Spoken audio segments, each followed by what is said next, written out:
You did. You should mute it. Yeah.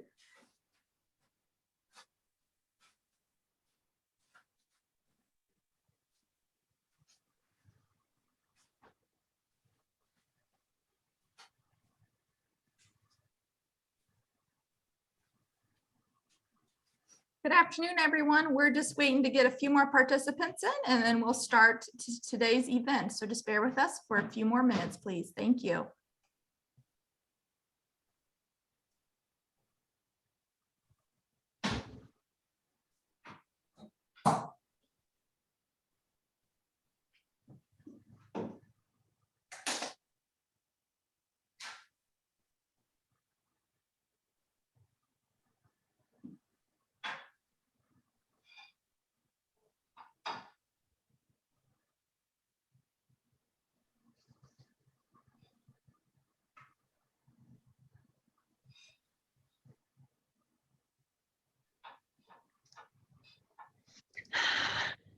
All right.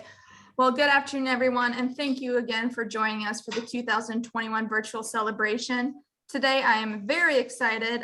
Today, we have a great panel that Joan Young will be leading for us about hiker stories. Again, this is a Zoom webinar platform, so I just want to make sure you're aware your audio and camera are not going to be live, so you don't need to worry about that. In the very middle of on the Zoom bar, you're going to see a chat bubble. If you would like to chat to everyone, make sure you can do a little drop down. It says everyone, or there's the host and panelists. If you just want to send a special comment to the panelist groups, please feel free to use that. And then right next to that, you have the Q&A button. If we have time at the end, which we hope we do, but there's going to be a lot of good storytelling. So if we have time at the end, we'll answer questions, but please feel free to put your questions into that Q&A and we'll get to them if we have time. So with that, I'm going to pass this over to Joan, and I hope you enjoy today's event. Thank you so much. Okay, hello everyone. We have four on the panel here. We have four long distance hikers on the North Country Trail. And for the purposes of this webinar, we're going to define long distance as whatever these folks want it to be. But officially, to get long distance recognition on the North Country Trail, you need to either hike 1,000 unique miles or, much more easily, one complete state. So now that Vermont has joined our ranks, you actually could get that patch for only 70 miles. We kind of hope you do a longer state, you know, but a lot of people start with Michigan, which is almost 1,200 miles, which is pretty tough. But we have four people here that represent quite a range of experiences. And we're going to jump right in and let them introduce themselves. So I'm going to start with Luanne Johnson because she and Carolyn Hoffman, who is here in the room, inspired me early on to start hiking this trail. And whoops, Luanne disappeared. Okay, I guess I'll start with Renee. We'll let Renee tell us who she is, where she's from, what parts of the North Country Trail you've hiked, and when. Okay, I'm Renee Grushella, and I'm from North Dakota, a participant in the Dakota Prairie chapter here in North Dakota. And I have hiked all of North Dakota, which is 440 miles. We have an event called the Dakota Challenge here, so there's several of us in the Dakota Prairie chapter that have finished those 440 miles. And also now we enjoyed doing that so much that now we're working on Minnesota and I have approximately 400 miles of Minnesota hiked. And the others are, now that we're that far into it, the others have different, you know, some less and some more miles than me. But anyway, our Dakota Challenge here in North Dakota, all of us that did that, which there are 10 that have finished at this point, we all have done it in sections. I don't know of anybody that has done the entire 440, you know, at one time, but like 12 10, 12, 15-mile sections. Okay, thanks, Renee. Yep. Steve and Glenn, are you wanting to speak as a group, or are you going to tell your individual stories? Well, we can tell the stories kind of tag team here, I think. Okay, that works great. So who you are, where you're from, what portions of the North Country Trail you've hiked, and if you've done any other long trails, and approximately when. Oh, Renee, when did you finish your North Dakota hike? On September 21st of 2019. 19. Okay, so really recent. All right, now go Yep, ahead, pretty guys. recent. So I'm Glenn Van Antwerp, and my hiking buddy is Steve Breithout. Steve worked for the Uniformed Health Services with Indian health agencies around the country. And when he retired about 8 years ago, decided to move to the northern Lower Peninsula, which is where I live in Michigan. And we started cross-country skiing together. And at the end of our first season of cross-country skiing, Steve said something about a cross the state hike. Yes, I knew my father worked with a fellow who walked the width of Michigan with his son. And so I had visions of walking the width of Michigan. And I told Glenn we should hike in order to stay in shape for cross-country skiing. And 2 weeks later, he showed up with a map of the North Country Trail with almost 1,200 miles in Michigan. So I gulped and thought, all right, we can do that. So that's what Glenn and I have done from 2014 until just this year, was the North Country Trail in Michigan, which is more than 1,000 miles. So we get that patch. And we've had a good time doing it. We've done all of our miles together as a team. Okay, thanks, guys. Now we got Luanne back. All right, so Luanne, who are you? Where are you from?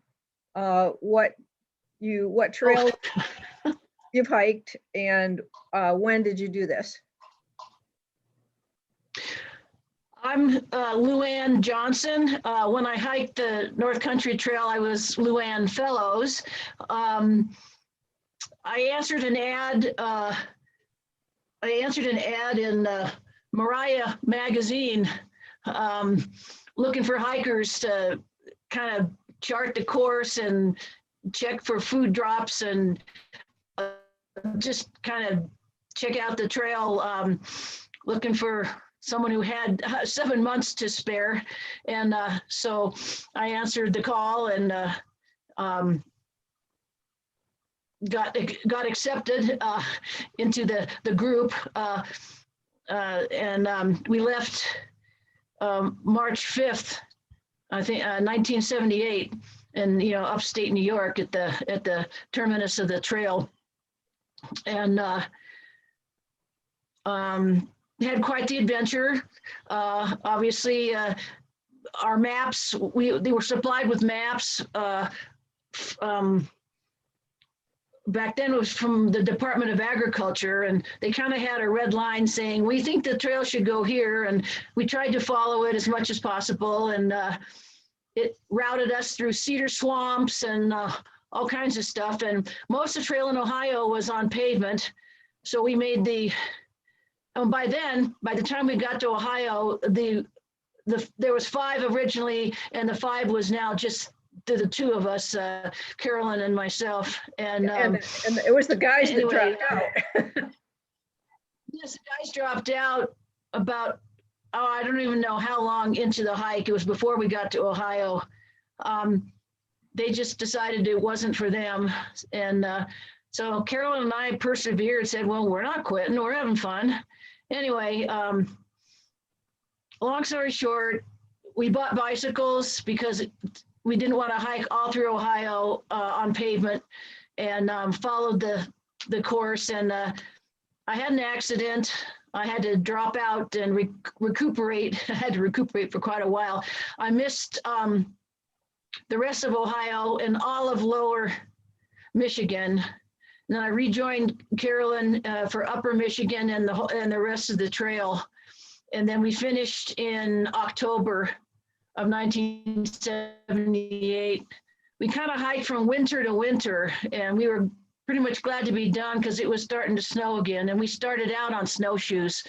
So we were pretty much done with it. But since then, you know, I've done other great big segments of the Pacific Crest Trail and the Continental Divide Trail. But definitely the most miles I put in was the North Country Trail. Yeah. Okay, thanks. And you live in Colorado now, correct? You Yes, live in yes, at Colorado. 8,000 feet.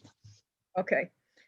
Yes. I would like to do a whole seminar with you and Carolyn because I just want to go down all the bunny trails of listening to your story, but we're gonna stay on track here. Okay, so Okay. when you I think you've pretty much answered the second question already, Luanne, because the second question was, what were your goals when you started and how did they change? So you've told us that. So I'm going to go back around in the other direction and ask the guys about that, Glenn and Steve. Oops, Yeah. there you go. Our goals when we started were just to stay in shape for cross-country skiing. And it's changed so that now we do cross-country skiing to stay in shape for hiking. Good, folks, you got it. And now since we've done Michigan, I'm trying to talk Glenn into Wisconsin because, you know, what's a few miles for another badge? Right. It's only 211. I'm starting to be persuaded. Okay, so Glenn, I don't know if you want to squeeze it in this question or a different question, but I know that you have developed some health challenges in the course of this hike. Well, we both have. Steve has had AFib and treatment for that, procedures and medicine, and that has caused us issues and delays. Steve's doing quite well right now, but is another procedure coming up as soon as the hiking season's over? Oh, it really hasn't affected my swimming much at all. Glenn's the story that's amazing. Yeah. I was 4 years ago diagnosed with stage 4 cancer, given an average life expectancy of about 2.5 years. I'm still hiking and I'm feeling stronger than ever. So I've had good treatment and good success. I had my latest radiation treatment this morning. I still have cancer, but it's not at a point anymore where it's affecting me greatly. And we've had some pretty big setbacks, but we've persevered and hiked on. So Well, I'm guessing perhaps one of the ways your goals changed was just to be able to stay healthy to keep going, correct? Mostly when I was terribly unhealthy, we squeezed in hikes between treatments. Wow. Glenn, for about 3 years, was getting chemo every other Tuesday, and he would feel bad for 5 or 6 days and then call and say, let's go hiking. And so then we'd knock off 8 to 12 miles. So pretty amazing. Okay. And Renee, what were your goals when you started, and did they change as you hiked? Well, there was a leadership team meeting one evening about 2 years before we finished up with the Dakota Challenge, that I asked the people that were in, there was about 20 people there, and I asked if anybody would like to hike all of North Dakota. And I said, and to make it a challenge. And at that time, out of the 20 people, nearly all of them raised their hand. Yes, they'd like to do that. And so we kind of made it a group effort. And the goals, number one, was to bring awareness of the NCT in North Dakota, because there's so many people along the trail that doesn't even know it exists right in their backyard. So one of the goals was, as we were hiking along, if we wanted to stop and have lunch, or stop, have a drink at a bar or whatever, wherever we were, we would talk about the trails and say to the people, did you realize this, a national scenic trail goes right through your backyard or right down your middle street, like in Lisbon, North Dakota, or in Cooperstown, North Dakota, where it goes right down the middle of the street, and so many people don't even realize it. So I would say the #1 goal was just getting people in North Dakota to realize what a gem they have here. Another goal was friends. I mean, and that was probably, as we were doing this, I realized this more and more. And that is, of course, we wanted to have a person shuttle us, because, you want to make use of your whole 12 miles and not have to walk out and back. And so we'd be usually hiking in a group, or at least 2 people. And when you hike with somebody for 10, 12, and the rest of you know this, miles, you really get to know those people. And so as the time went on, I feel like I've made forever friends of these people that I've been hiking with so much. I mean, you know everything about them and they know everything about me. And I think that a huge, huge thing. Another goal, of course, just like the guy said, was to just stay in shape, because that's kind of always been my thing. I used to run a lot, do 5 and 10 Ks and marathons and all that. And there was a point, I don't know, maybe 10, 12 years ago, that I thought I should slow down and smell the roses and not just try to run by everything and not observe, what was out there. And so then I started with my running to do a lot of hiking. And this was like back in the early 2000s, before we even had a chapter here. So I started doing a lot of hiking, and with the goal of trying to stay in shape after not, quitting the running stuff. What other things? Well, I've got written down here, all of us had the quest of finishing the 440 miles, there's still about 20 people. There's, like I told you before, there's 10 that have finished the Dakota Challenge, but there's about 20 that are now somewhere in that, area. Some have finished 100, some have finished 200, whatever. But anyway, my goal personally was I wanted to finish it. And there were 4 of us that hit the Western Terminus at the same time on that September 21st, and we were so proud of ourselves. So, Well, I think the whole Dakota Challenge project has been really neat, because those of us who are farther east, a lot of people say, why would you ever want to go to North Dakota to hike? And here's a whole group of you that have proved that North Dakota can be hiked. And the first time I went, I had no clue what it was going to be like, and it was gorgeous, just in a different way. So I like knowing that there's a whole bunch of you that have done North Dakota now. well, the other thing about it is there's so many North Dakotans, especially in our chapter, Dakota Prairie chapter, because we are butted up to Minnesota. So there's so many people here that go to Minnesota to recreate, and they don't even know what we have in our own state. And it's been really eye-opening to a lot of people, because they have never been to Lake Sakakawea. They have never been to that area in the western part of the state. That's so beautiful. And there's been a lot of comments about, yeah, wow, I'm glad we were able to do this so that we could see part of our own state. So, Okay, Thank so, you. yeah, thank you. mhm. I'm going to go back to Luanne for the first response to our next question. And I want to just remind everyone that this hike that Luanne and Carolyn and the 3 fellows, well, I shouldn't say that because that was your last name, the 3 men that started with you, the 5 of you, your original plan was to try to follow the route of the North Country Trail. And I just want to remind people, this was before the trail was even authorized. This was in 1978.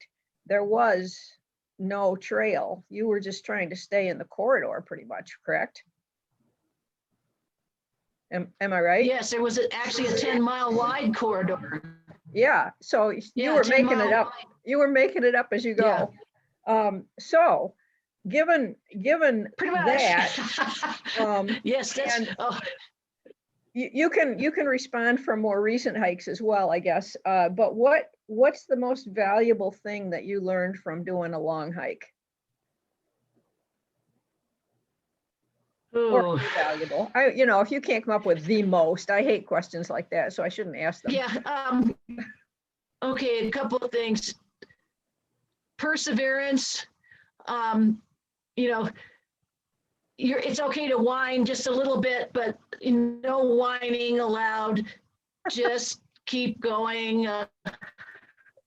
Because, and then I learned on another hike in New Mexico that it's a really good thing to have an inReach with you. Now we have modern technology because, anyway, I've always, now, since then I carry an inReach, but I think emotionally, mentally, accepting the fact that you're going to have bad days and there's always going to be some level of discomfort, and to accept it and embrace the suck, as they say now. And I think it's just the mindset. You have to get your mindset going, because physically, even physically, most people can do it. But it's the stick-to-itiveness that most people don't have. Okay, thanks. Let's go to Renee and ask her what was a valuable lesson you learned. Well, we here in North Dakota, we hike in all the seasons. There is no one hiking season. We hike all year long. And I guess maybe the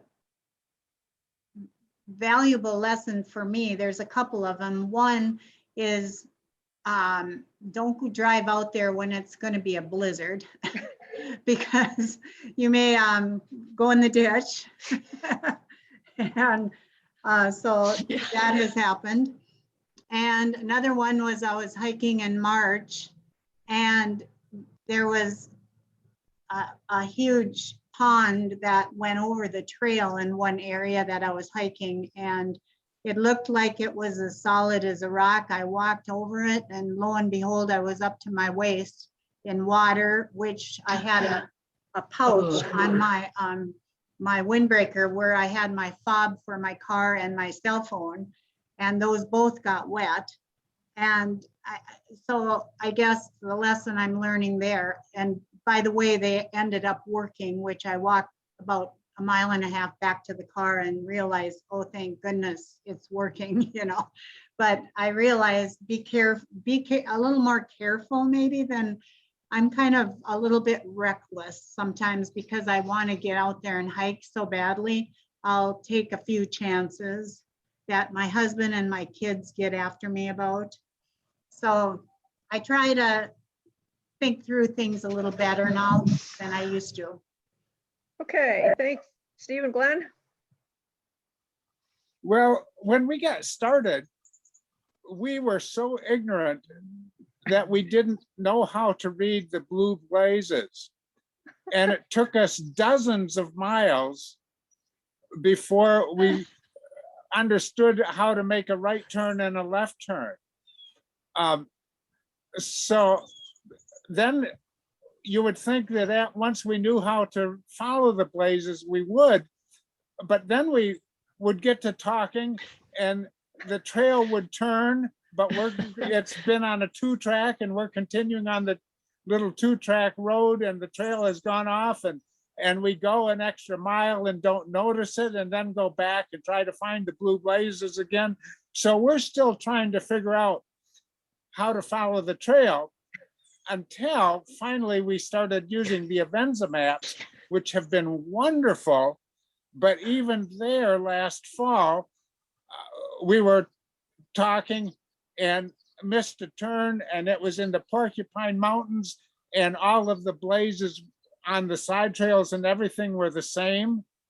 And we had gone 2 miles there. So I guess the most valuable lesson that we are still learning is how to follow the trail. Okay. The fourth question I warned you about. Steve, Oh, go ahead. Sorry. Yes. I guess I'll bring it to a basic. Glenn and I have done all of our hiking together as a team, and we have learned to appreciate that, you know, more heads are better than one, and 2 sets of eyes is better than one. So when it comes to following the blazes, why, sometimes he misses things and I pick up on it, and vice versa. So we're advocates of hiking as a team or a group. I admire the folks that do it solo, but we've learned to appreciate hiking together. Okay, great. Sorry, I cut you off there. I'm gonna switch the next question because we've kind of answered that question with this one. But so I'm going to, and we have time. I want each of you to tell us some story that you just like from your adventures out there on the North Country Trail. So let's start with Renee. Okay, I'll have to say, you know, everybody says, well, first of all, I'll say that there's approximately, I'm not sure exactly, but approximately at this point, about 66% of our trail here in North Dakota is off-road. Wow. The rest of it is on-road, okay? But I'll have to say, and some people don't like hiking here because, you know, there's quite a bit of on-road hiking. But there is one point in the middle of North Dakota that's got about 30 miles to it that happens to be on an asphalt road, but it's very quiet. I mean, mainly just farm machinery and things like that, you know, they wave when they go by.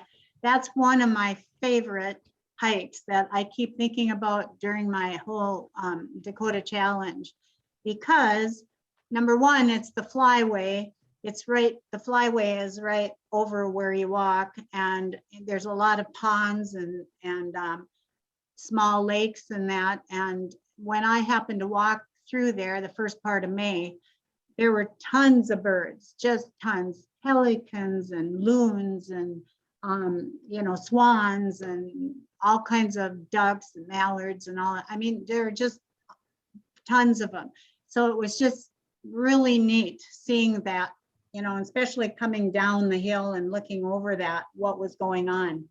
Also in that same 30 miles on road, there was a big structure, huge, as high as a tree, and it was made out of cement. And, you know, I stood there, took pictures and looked at it and like, what in the world is that thing? I mean, it looked like it was man-made, but yet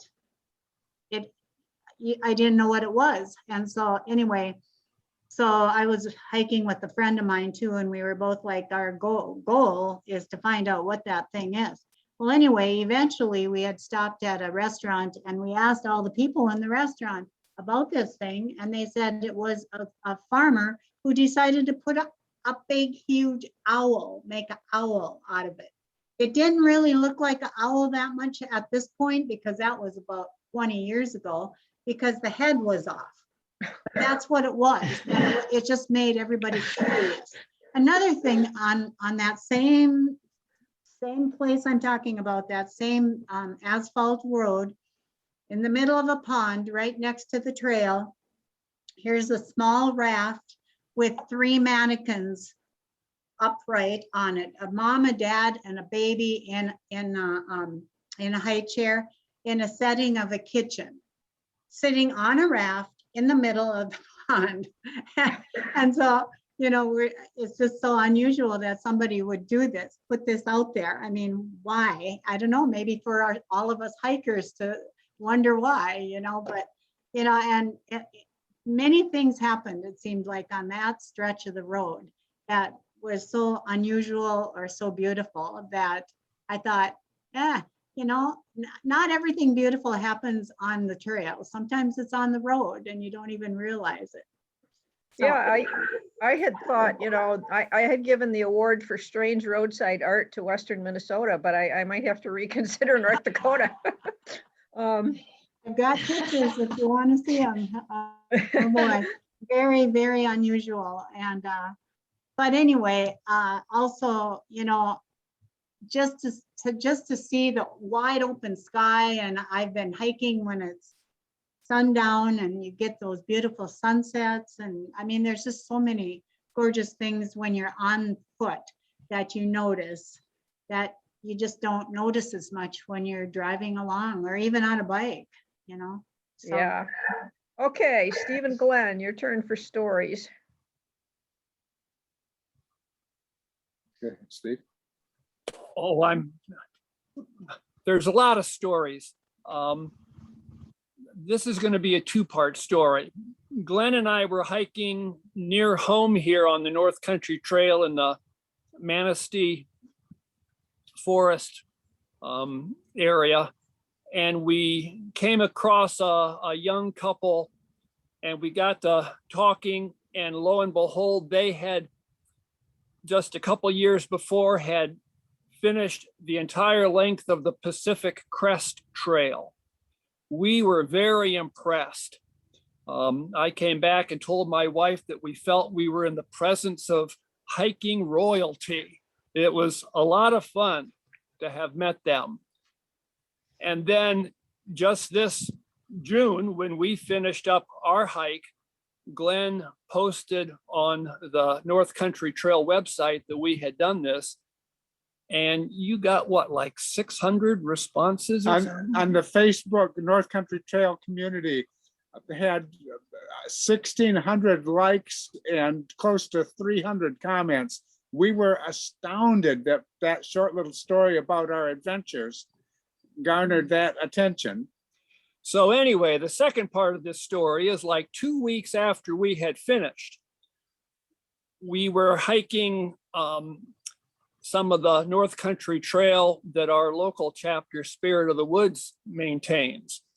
And we parked right next to another vehicle that had just got there, and two people got out, and we're in the middle of nowhere on a dirt road, and they had to be hikers. So we struck up a conversation, and it turns out they were hiking the Bel Air Trail, which Iron Bell. Iron Bell Trail, which starts down near Detroit, shares a lot of the same trail with the North Country Trail. So when we're saying, well, where is your endpoint? They said Ironwood. We mentioned, oh, we were there just a couple weeks ago finishing up. And so that started a brief discussion of what Glenn and I had done. And the lady looks at us and says, I read your posts. You guys are famous. We need to take a picture with you. So the tables were turned, and it made us old guys feel really good. That's great. Do you have a separate story, Glenn, that you want to add? Well, I just want to echo the roads part, because what we do is all of our hikes are day hikes, and we will drive and position our cars at trailheads at each end of where we're going to hike on a given day. And to find those places, we go pouring through maps and laying out routes and driving down back roads. And we feel like we have seen Michigan more than anybody does, because we have seen it by the trail like a through hiker would, and we've seen it by the highways like a usual car traveler would. And we have poked down all these little teeny back roads, some of which are all but impassable, and seen Michigan all those different ways. And that has been a really fun experience for the both of us. Great. And Luanne, a favorite story of yours? Oh, that's hard with all, well, getting chased out of the woods by mosquitoes and hitching a ride literally with a clown. But I think one of the most profound stories, I'm sure, and Carolyn will agree with this because I know she's watching. In September, when we were in North Dakota, we were in this little town of Park Rapids, and there's a big thunderstorm, and we were camped in the city park because it was free. And I heard a car door slam, and I looked out, and our packs that had been underneath a covered shelter were gone. So all our gear, all our packs were stolen in the middle of the night in North Dakota. But what I remember most is once we got ourselves to a sheriff's station, and like at 2 a.m. and anyway, it was the way the town took, just when they realized what had happened and the word got out, they took us in, they fed us, they gave us clothes out of the missionary barrel, literally. They paid for some, they sent us to the drugstore, and we gathered up a few little, toiletries, and then they did an article in the paper about this robbery that had happened, to these nice people in their town. Like I said, they took us in, and the thief got ratted out by his brother, and we got most of our stuff back, except Carolyn never got her blue jeans back. Once she went through everything, we got stuff back in plastic bags. Anyway, but the town really took care of us, and we had sent calls out, and we had more gear coming to us from our homes and from some of our sponsors. So we had to wait till the gear came so we could send it back. So it took us about a week to get that all straightened out before we got going again. But mainly I remember all the trail angels before there were trail angels. And we met many along the way that would be classified now as trail angels. I think the people we met, were one of the biggest memory, plus the hiking, but the people. And Luanne, how old were you when you did that hike? Oh, I was 28. Okay, I knew you two were fairly young, but I didn't really know. But yeah, young adults. Okay, my fourth question had to do with advice, but I wrote down the thing. Excuse me, the things that you all said when you were saying what you had learned. I'm going to read that list for everybody. Excuse me. And if anybody of you on the panel wants to jump in and give me additional things to this list of advice that you've already said, we can do that. So things that were said were: be persistent and embrace the suck. Carry an inReach or some kind of locator beacon for safety. Check the weather. Be a little less reckless and a little more careful. Pay attention and know how to read the blazes or whatever kinds of navigation signals you have, and use some kind of navigation tool, maps, an app, something like that. And as good as it is to go solo, perhaps sometimes it's better to go with a friend or in a group. So is there anything that you four would like to add to that list?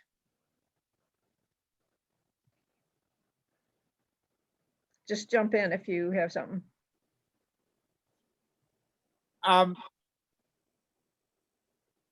We have to plan the way that Steve and I do, we have to plan very carefully and get in shape and know how far we can go in a day, because when we place the cars 15 miles apart, we're going to walk 15 miles.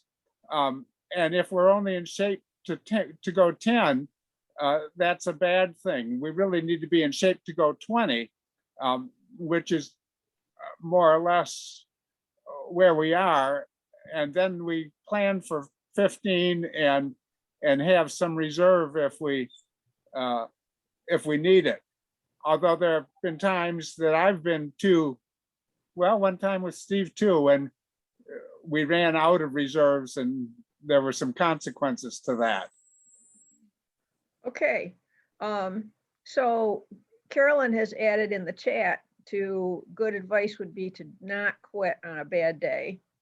And I'm going to pick up on one of the things Glenn just said. I think the biggest challenge to doing a long distance hike on the North Country Trail is planning, getting it planned out ahead of time. That's improving, but it's still a huge challenge on this trail. So we've lost Luanne again, but Renee, do you have any other piece of advice you'd like to add?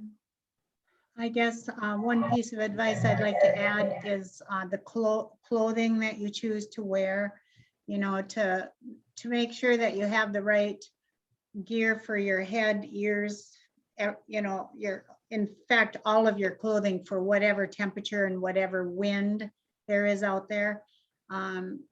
It's so important because once you start hiking, you really don't have a chance to change or go back to your car or whatever. So I guess clothing choices and footwear are important. Okay, great. I hope we get Luanne back. I am going to open this up for questions now. It looks like we've got 2 in the question and answer box. You can put them there or in the chat. So Bruce has a question. I'm not even going to pronounce, try your last name. Starts with DZ and it has a DZ later. But Bruce asks, my wife often complains about sore feet, blisters, and lost toenails. What hiking boots do the ladies prefer? I love my Merrells. Merrells are just a little bit wider than some of the others, and they're really good on my feet as far as getting blisters and having problems. Okay, I'm not on the panel, but I'm gonna throw my answer in here too.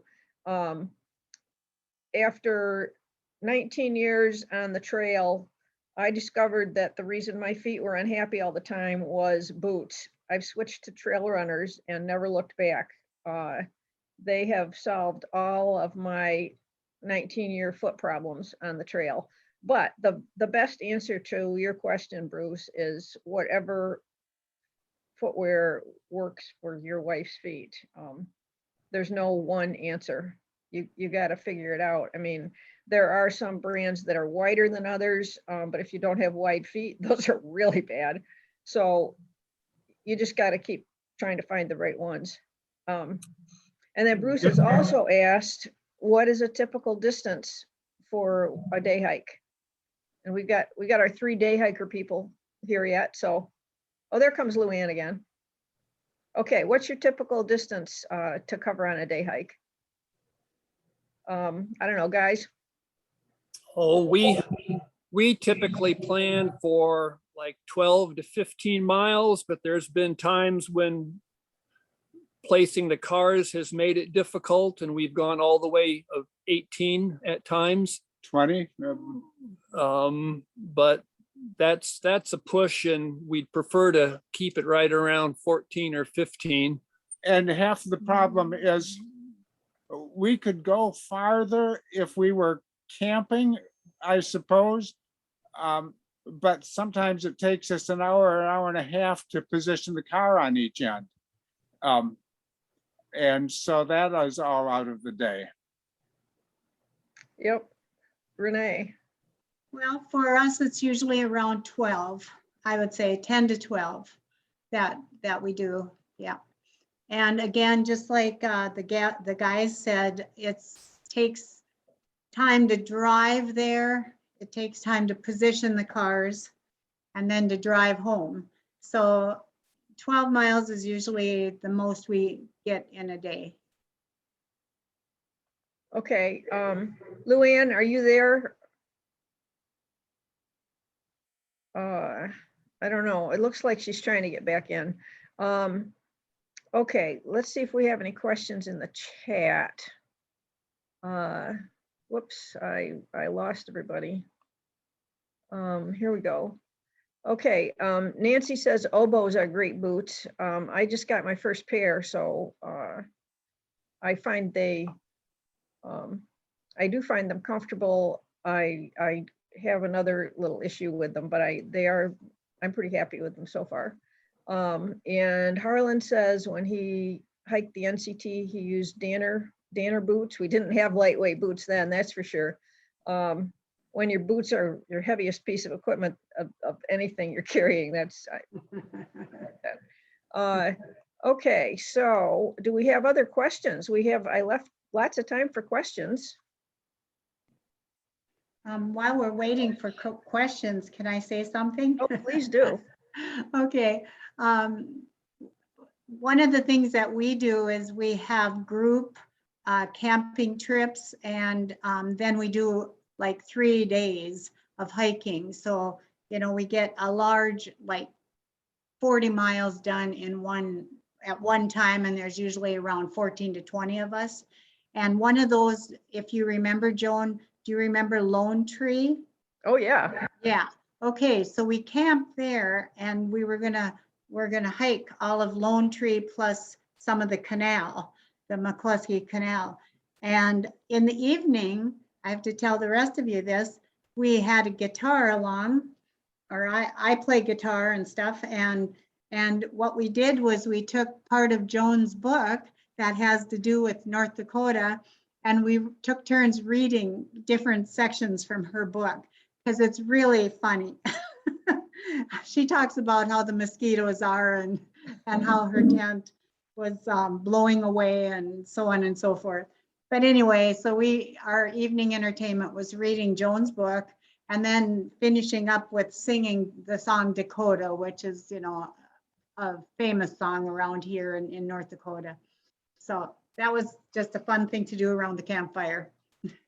Well, since I don't see any new questions yet, I'll tell one funny story about North Dakota. Our first hike, we did the western most 134 miles in 1995. And North Dakota tourism had just started this wonderful new campaign to try to get people to come to North Dakota. It said, visit North Dakota with an exclamation point and all of these prairie heritage kind of pictures around the edge and stuff. So here we were in North Dakota hiking on a trail that almost nobody had heard of. I don't think we found a single person that had heard of it except at Lake Sakakawea. And they were like literally saying, why would you come to North Dakota? So things are better than that now. They are. I definitely encourage people to come to North Dakota because we have some really great trails and beautiful prairie scenery. The birds and the prairie potholes and the plants, I mean, it was all different. It's just a wonderful addition to the diversity of this trail. I have to say, Michigan is a lot of trees, right? Michigan? There's trees, but in the UP there are rocks, and of course pictured rocks, which everybody thinks is wonderful. And prairie, there's more prairie. There's some remnants, but there's prairie being developed as well. Oh, cool. Well, I was just gonna say in Minnesota, some of us, we hiked like 200 and some miles all in forest because there's a lot of state forests in Minnesota. Yep. And we were like, we are so used to our topography that we are saying, oh my gosh, we just want to be able to see. We just want to be able to see because it's so much shoulder to shoulder trees, that we got almost tired of it. At first it was beautiful, but we kind of got tired of it because we couldn't see anywhere. But Yeah, yeah, I was going to there's say, an old, we've hiked the- pictured rocks. It's beautiful. It's just beautiful. there's an old joke, this, which is supposedly a true story, of a woman who moved from the prairie to Michigan and was so in love with the fall colors as the trees changed, and invited her father to come out. And he drove out to visit, and she excitedly says, "Well, how did you like the scenery?" And he said, "Too many trees, couldn't see it." Oh, that's cute. That's cute. So we're good. We're going to be out in Michigan here over Labor Day because 4 of us gals are going to hike the bridge on Labor Day. Great. Yep. I hear that they're allowing hikers to go, people that want to walk both directions to do that this year. Yes. Yeah, Yes, that- as long as you get halfway through back by I think there's a certain time, like 11 Yeah. o'clock, I think you've got to be halfway back or they send you back. Yeah. okay. So, yep.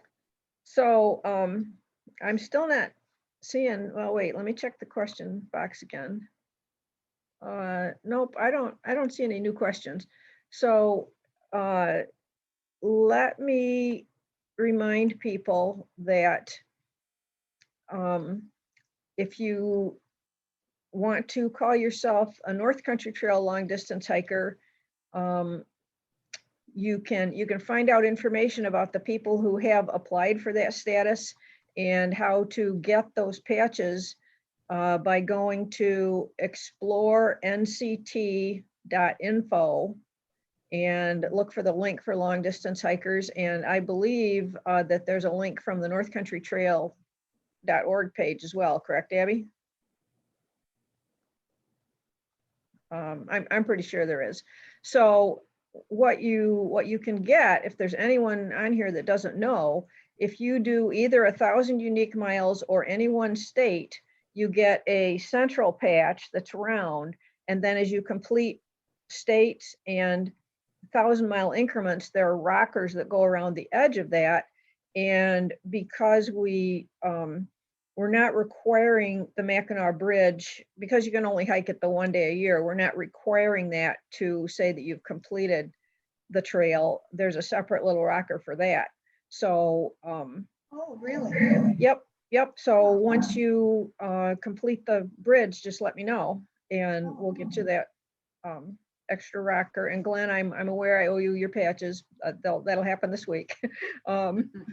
So we are up to 19 people that we know of who have hiked the entire trail from either Crown Point, New York, when Crown Point was the terminus, or now you must start in Vermont. There's Luanne back again. To Lake Sakakawea or vice versa, or in sections. It doesn't matter what order you do it, or if you do it all at once or in pieces. And in fact, we are not discriminating. We're not making any statements officially anywhere about who did it as a quote through hike and who did it in sections, because this trail is simply too long to split hairs like that. You know, if somebody hikes 10 miles a day, it would take them over a year and a half to hike the trail, you know. So would that not be a through hike because it took them more than a year? It's just stupid. So end to end is what counts for us. And if you want to be an official long distance hiker, your easiest way is go hike Vermont, and or next up would be Pennsylvania and Wisconsin. They have about 250 each, or go for 1,000 miles, or North Dakota's 400. 440. 440. Yeah. Michigan's the tough one because you got to do the whole 1160 to get that patch. But Luanne, are you really there this time? Looks like she's on mute. Yeah, and I can't see her either. Luanne, do you have a funny story or a favorite story or something? Oh, you do. You told us about the backpacks, the stolen backpacks. Okay. I guess one last chance for people to ask any questions. I guess you panelists have just astounded everyone with your stuff, your stories and your knowledge. And any final words from anyone, something you would like to add? I'll add something. Great. I would okay. encourage all the hikers out there to link up with their local North Country Trail Association chapter. It's a ready-made group of people who are interested in the same in hiking, and it's fun to be around folks who think the crazy thing you're doing is actually worthwhile, because not everybody does. And so it's fun to be with an enthusiastic group, and yeah, it's a good way to make trail buddies and also pitch in and help maintain the trail that we all love to hike. Great, thank you. I know most of the people, most of the names of the participants, but I don't know everyone. So let me just say, if you are younger and you're here, just because you're looking at a bunch of old fogey faces here, doesn't mean it's only us old farts that are out there hiking. There are a number of quite young people who've completed the trail, and there's a young couple out now going for an official fastest known time if you're into that kind of thing. There is a lady who is retired, who is, she probably won't finish it all this year, but she is working on it. Her trail name is Denali. Heather Steady Werdeman is almost done, and I'm gonna probably miss somebody. My point is, there are people who are out there working on long hikes on our trail, which is pretty exciting, because there were lots and lots of years that went by that there was nobody out there hiking it, except me. So I don't know. I think, Abby, if nobody else has anything to, oh wait, looks like maybe we got another question. Yes, Deb Mattis says, just want to say thank you. Favorite session so far. Oh my gosh, we'll take it, right? Entertaining. She'll be hiking the bridge soon, or bridge 2. Maybe we'll see you there. So Yay. thanks, Deb. Thank you, Carolyn, for joining us. I realized that you couldn't really participate except through chat, but I'm always thrilled when you show up. We got to get you to a conference, lady, because you're like really important to our heritage. Yes, There's Luanne. yes, There's Luanne. I agree. Yeah, Okay. I can only speak, but I just want to say hi to say hi again to Carolyn. I'm sorry, my internet connection we don't have high-speed internet, and it just crapped out on me. Well, I'm thrilled that you joined us, and Steve and Glenn have already become celebrities, as they told us. And Renee, you're on your way, because you've done one whole thing and you're going to do the bridge. So I'm just thrilled to see that many of you feel inspired from listening to our silly little stories, and we just love the trail. So thank you for coming, and I'll turn this back over to Abby. Thank you. Thank you all so much. I have thoroughly enjoyed the session as well. Joan, thank you so much for moderating it. And to everybody else, thank you for being a part of this panel. I loved hearing everything, and I feel like we could keep going. I think I want to hear more stories. So like I said, the hopes will be maybe we can all meet in person next year for the next celebration, and we can stay up, or not up late, but we can just meet and talk more. So thank you again, and thank you for everybody who participated as well. A friendly reminder, celebration is going through August 18th, so we still have a few more events. Our next event will be tonight at 7 p.m. Eastern. It's the National Park Service Roundtable. So bring questions and topics that you want to discuss with the National Park Service, with the North Country Trail, and they'll be able to help answer those questions. So we hope you join us. And again, Thank you so much to our panelists today. I've thoroughly enjoyed this, and I hope you have a wonderful afternoon. Take care. Thank you. Thank you.